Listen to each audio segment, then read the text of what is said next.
welcome back to my channel. My name is Carla. I'm in Australia, Melbourne, and I love to do all sorts of crafts, including crochet, knit, a little bit of macrame, and I also love to make jewelry.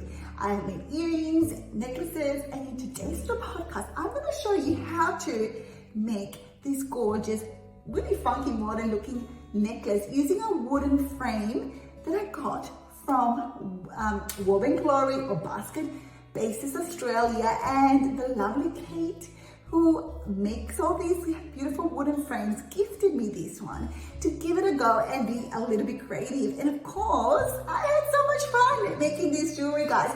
And in this little podcast, I can show you how to, with simple single crochet stitches, you could create these funky looking necklaces. So what do you need? Some cotton cord.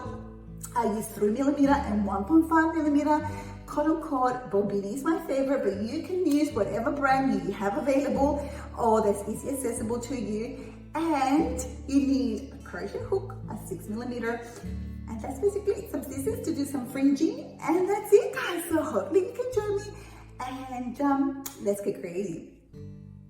Okay guys, today I thought I'd show you how to make a really funky modern necklace using wooden necklace frames. Now this particular frame I was gifted by Basket Bases Australia, so Kate was really lovely. I loved this necklace that she showed on her feed not long ago, and she gave me one to try out and have some fun with, and that's exactly what I'm going to do this afternoon. I have my favorite cotton cords with me, the Bobini 3mm twist metallic gold, which I think is amazing, and I've also got this mustard 1.5mm twist single twist macrame cord.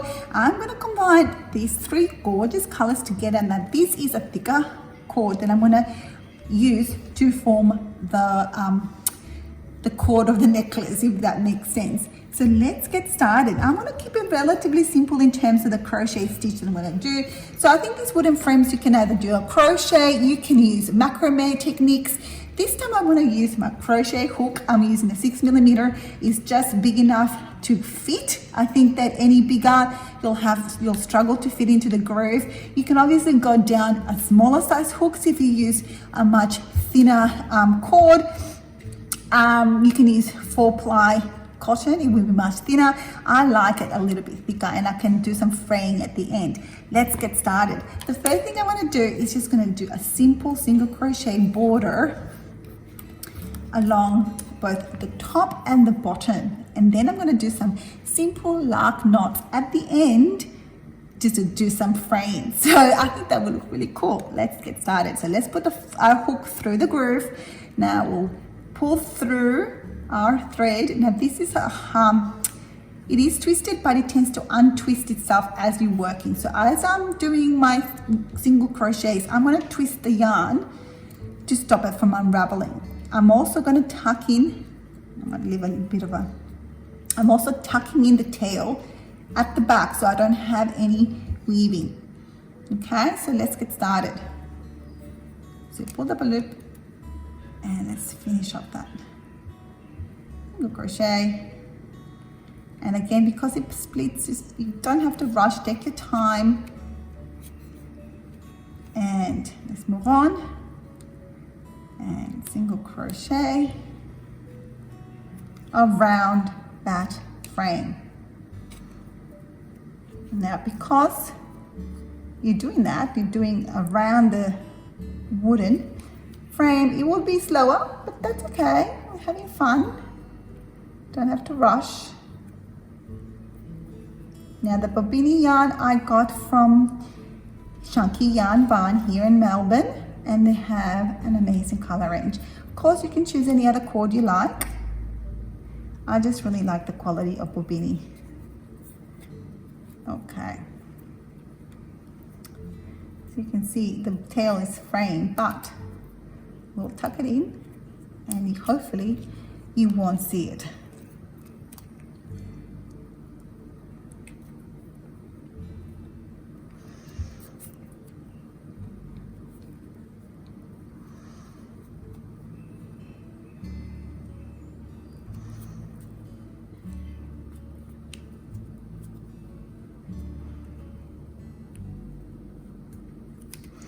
One more.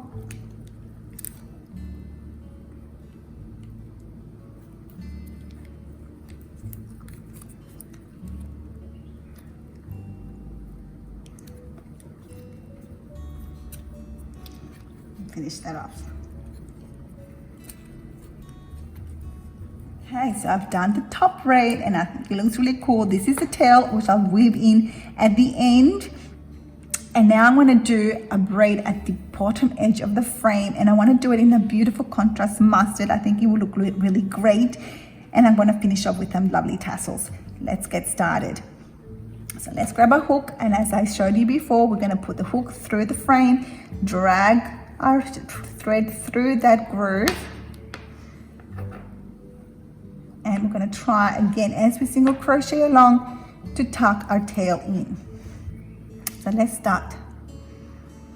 Now, when the stitches are worked around the frame, they're not fixed, you can move them around. So we'll do the braid and then we can shift the stitches along and see how it fits.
Okay, so we're done, and as I said, you can shift your cord along to accommodate it. Now you can see that the tail that I've tucked in is here. What I'll do is I'll just finish off and cut this edge. I'm going to introduce a third color, guys. I know you can keep it quite simple and keep one color, but I'm going to introduce, I think, one more color. Let me just tuck in the gold.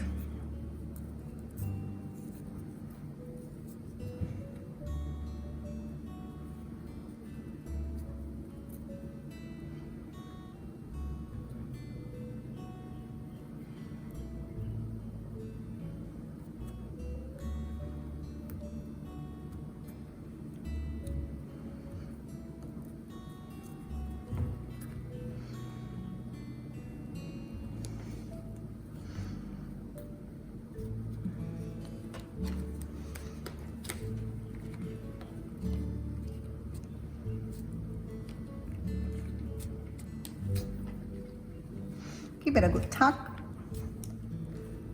and done. I just cut off that edge. I center my stitches.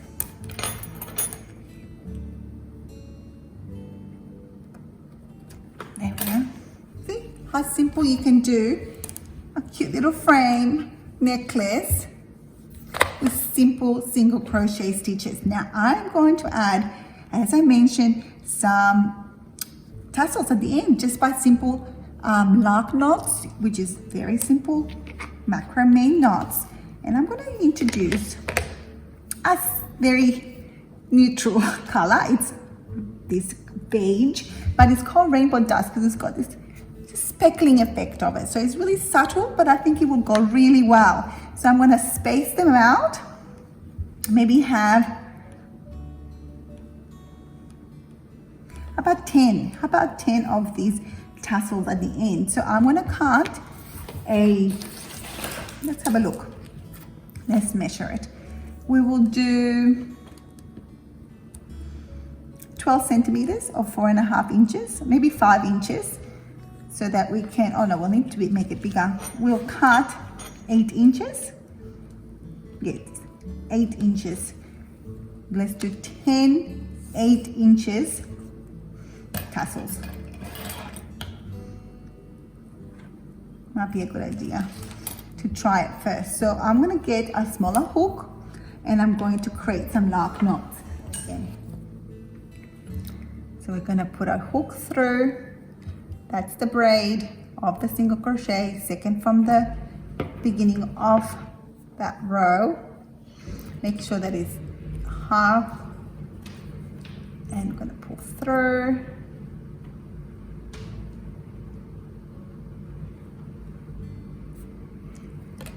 And do a lark knot.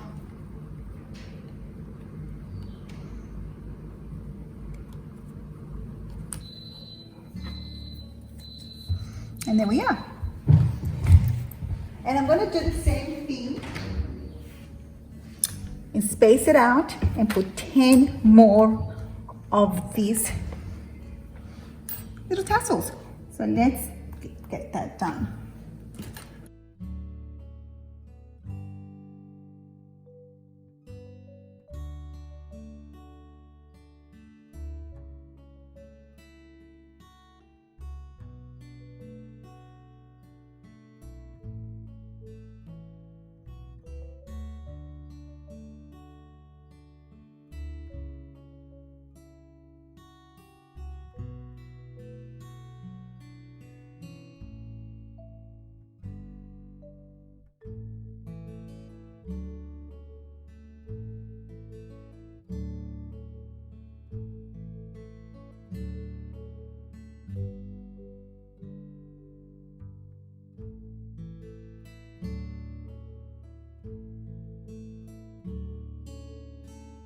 Okay guys, believe it or not, we're done. We're almost done. So as I mentioned, I cut first 10 pieces of cord in this rainbow dust cream color. I love the speckling, isn't it? Turned out fantastic. So I've spaced them out evenly, the 10 that I cut first, and I cut them at 8-inch long, but it just looked a little bit bare, so I cut another 8 out and distributed evenly, and I think that's so much better.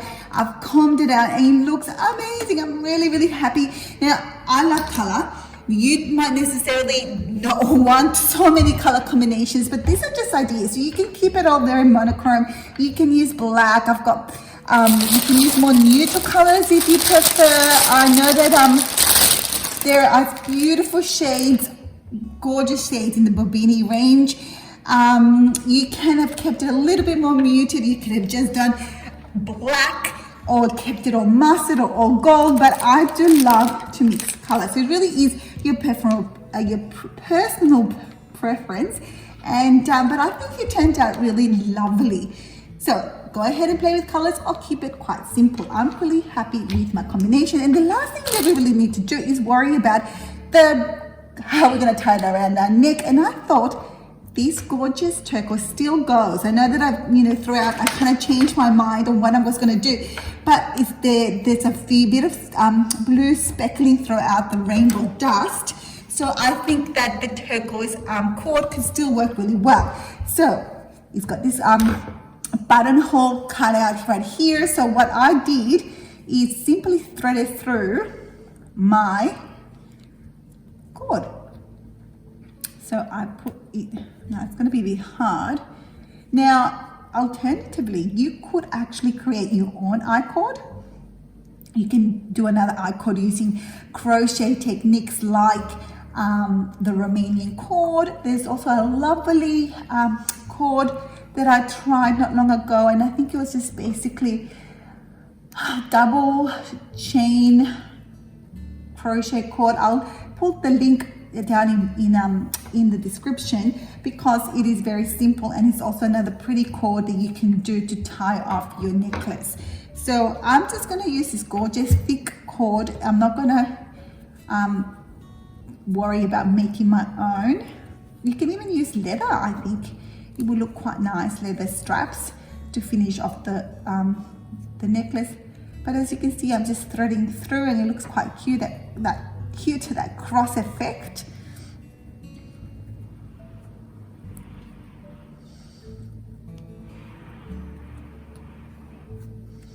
There you are, and if I turn it around, I'm just gonna weave it in. If you can see what I'm doing. So I've got it like that, and I'm just gonna tuck my ends at the back and tie it off.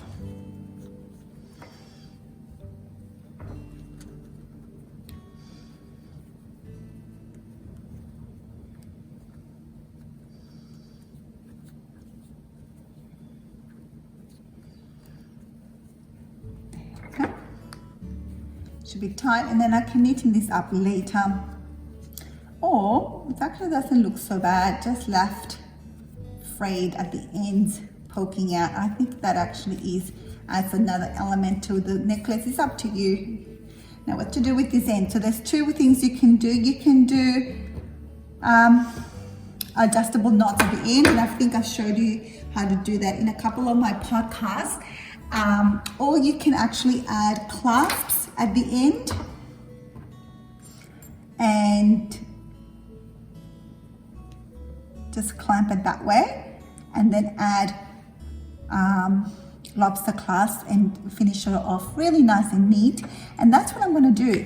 But firstly, I better check the length of my necklace and see where I want it to sit. Okay, so I've measured where I want my necklace to end, and I'm going to get some pliers and just clamp down to secure my clasp at the end, and this will prevent further fraying down the cord. And then you have a little hole right here that you can put some chain links and clasps. I have some spare magnetic clasps that I can use, so that's what I'm going to do, and that really gives you a nice end to your necklace. So again, if you don't have this jewelry, sorry, I can't say that word today. If you don't have all these supplies, don't worry. You can just finish it off with a adjustable knot at each end. And I'm just going to cut off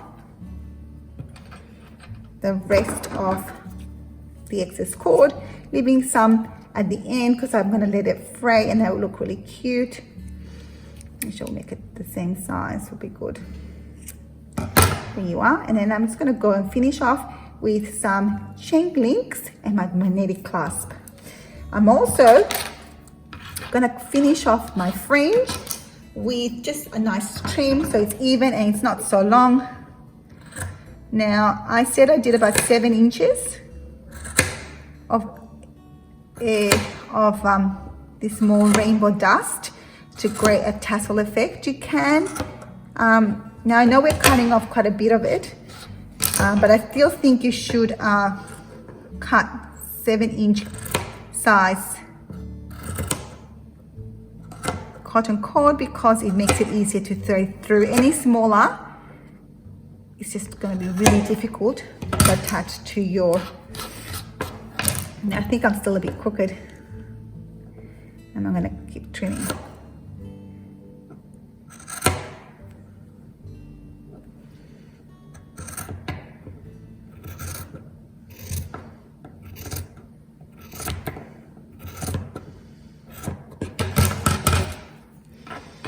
This fairly straight.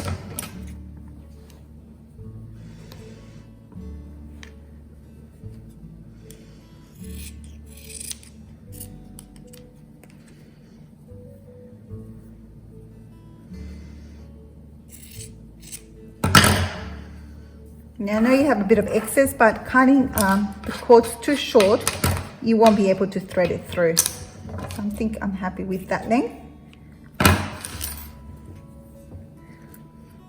Love it. I think it's really funky and fun. Again, this might not be too lucky, the colors might be too much for you, but I'm loving it. Okay, so we've come to the last bit of the necklace making, and it's just adding a clasp at the end. As I mentioned, you don't have to add a clasp, you can just simply tie it. So I want to add some chain links to the end of my cord, weave through the magnetic clasp. I just like these magnetic clasps because they're so easy to put on and they actually look quite cute. So let's tighten that up. Oh, it got stuck to my tweezers. Let's try that again.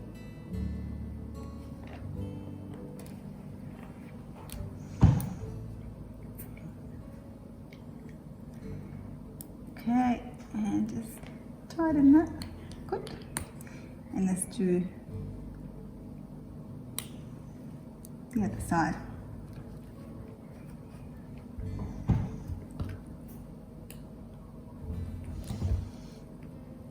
And let's connect that to that.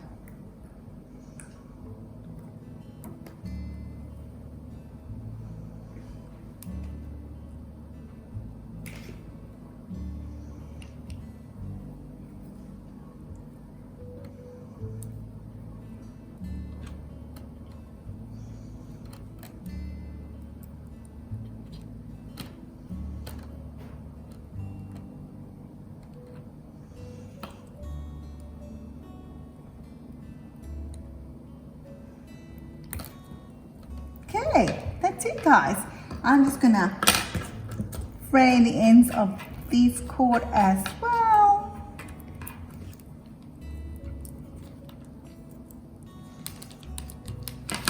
And ta-da! I'm quite loving it guys. Now the wooden frames will be available from Basket Bases Australia. They're on Facebook under Woven Glory.